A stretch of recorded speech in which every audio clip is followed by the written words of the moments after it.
Welcome back to Crystal Clear! I'm Ostrich Vox, and with the Steven Universe movie, the story is giving us a chance to not just connect to the gems, but the humans of the series. As a complete celebration of Steven Universe and everything that goes into the series, it's only natural that Rebecca Sugar and the Crewniverse would find a way to work the humans into the core of what's going on. A huge thing about Steven Universe in its previous 5 seasons is that while the citizens of Beach City are entertaining in their own right, they felt far too disjointed from the actual story. Thus, when we had a laid-back Townie episode, not everyone was thrilled. It's not as if Beach City was gonna get us any closer to the diamonds. But that's where the movie is here to step in. As revealed through the trailer, this massive gem injector the villain of the film has brought onto the planet will wipe off all organic life within 41 hours, throwing Steven into a race against time. A race to save his planet, his family, friends, and himself. We know evacuating the planet may not do any good, because throughout the trailer, Steven gains dark circles under his eyes, once more very similar to when White Diamond removed his gem. So we can infer that Steven's organic half is dying. If they don't do something about this injector, Steven and all organic life is doomed. A lot of people are expecting this film to just be a one-off story. Yes, it introduces us to the time skip, everyone's lives, and the new status quo after Change Your Mind,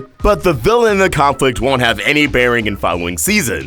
And that's where I come in to say, you might be right, you might be wrong. As we can also identify in the trailer, Steven's attempt to stop the villain and her heinous plan is really going to come down to the wire, as the injector slowly empties itself of its pink substance, which spreads, creating cracks and faults within the earth. Damage that evidently spreads throughout all of Beach City, which seems as if it'll be completely abandoned by the third act of the film. I imagine Captain Lars of the Stars is going to play a role in that. Him and the off-colors gathering all the townies onto the Sun Incinerator, and although evacuation won't spare them from the injector's effects, it's still better than being sitting ducks on a battlefield. But this is where it gets dark. Look at the Prime and Beta Kindergarten. Once those locations were full of injectors which produce new gems, the life and resources in those areas were completely depleted. As we saw in Back to the Kindergarten, the effects of Homeworld were permanent, as thousands of years later, they were unable to restore life in the kindergarten. Steven paired out an Amethyst planting flowers, attempting to spruce things up a bit, only for everything to fall flat on its face. So unfortunately, the damage in this trailer appears to be final. If a handful of small injectors can do that much damage to a kindergarten, I don't think a colossal injector in the middle of a town would lead to anything less severe. But this is Steven Universe, and it's also a time skip, so there has to be some way to save the day. Well, I suggested before that perhaps Steven could learn some new powers after the time skip,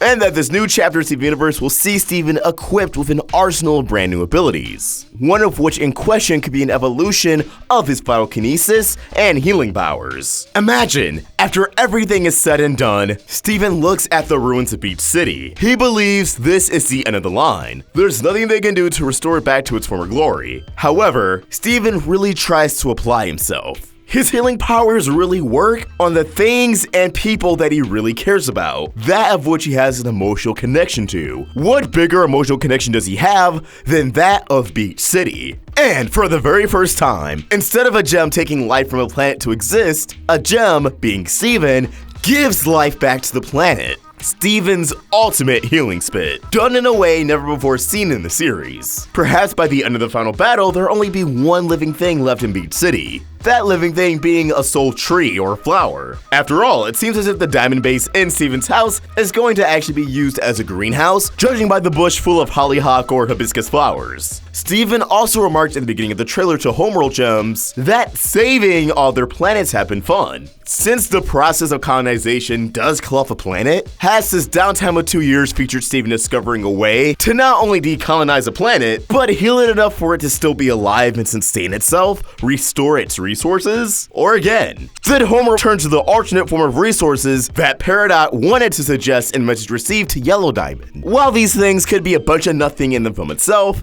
they could also all be foreshadowing to Steven's solution in the climax of the film. And hey, perhaps any extensive damage done to Beach City in the film could lead to new, more exciting locations and upcoming seasons, such as Lars' Bakery, which he dreamt about owning in the comics. Perhaps this film could lead to the bakery being fully realized. But let's say Steven isn't able to save Beach City. What if the injector's effects are permanent and Steven has to say goodbye to his hometown?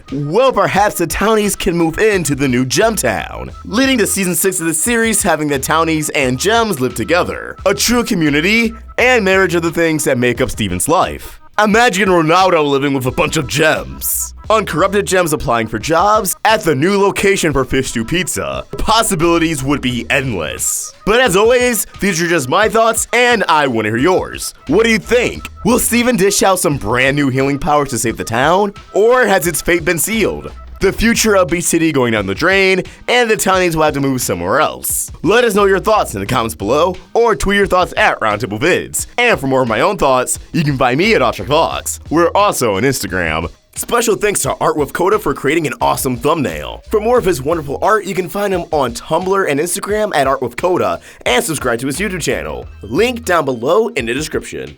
Help the Roundtable grow by either becoming a member of this channel or supporting us over at Patreon. Link in the description. If you enjoyed this video, please throw it a like and subscribe to the Roundtable for more great cartoon content. Thank you for watching, and I hope you have an awesome day. OstricVox signing out.